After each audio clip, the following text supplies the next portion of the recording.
Some things aren't about what you do so much as how you do them.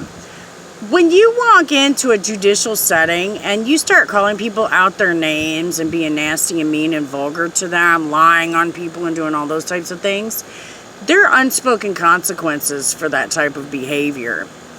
There are a lot of people who have gotten really mad at me because I've told the truth. I've asserted my rights. And I didn't get disrespectful with people.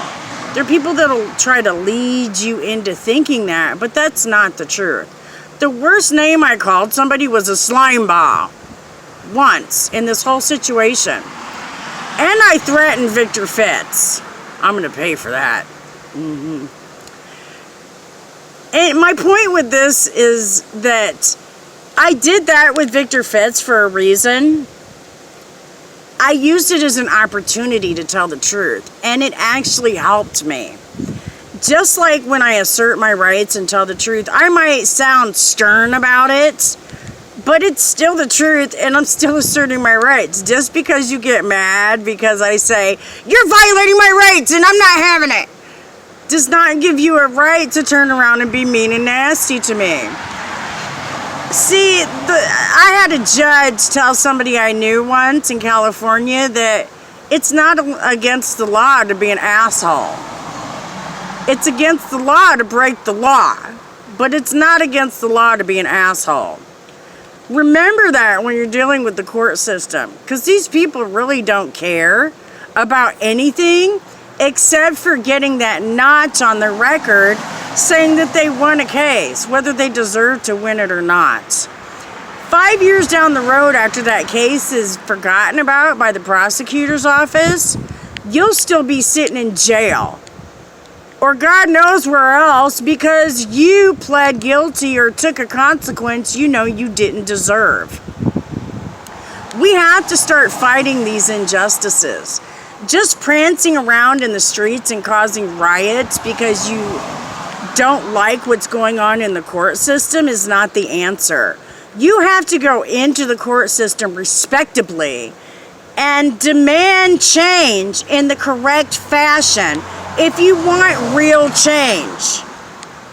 And I'm going to tell you something else. This is common sense.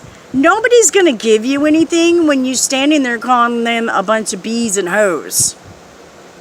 The only reason I did it to Dobridge was because I knew my mom went to school with her. That's it. And I knew that there was a previous relationship there. I wanted to call her out because her representing my case is a conflict of interest. It has been from the very, very beginning. I think she tried to not have that happen, but it just goes that way anyhow. Sometimes it's not about who you know, it's more about what you know. Words of wisdom when you're dealing with the system. There's a large group of us that are out there fighting, demanding real change. Change that will affect us for generations to come. We started off well by winning the Civil War, but that didn't end the war. The war's been going on ever since.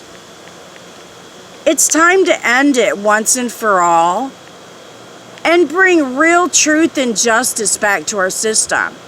It's not the laws. Those are correct and on key. It's the people. We've got to make the people enforce the law. Otherwise, all this stuff they do in Congress and Senate and, our government making all these laws and regulations, none of it means a hill of beans if you don't enforce the law. That's common sense. Have a blessed day.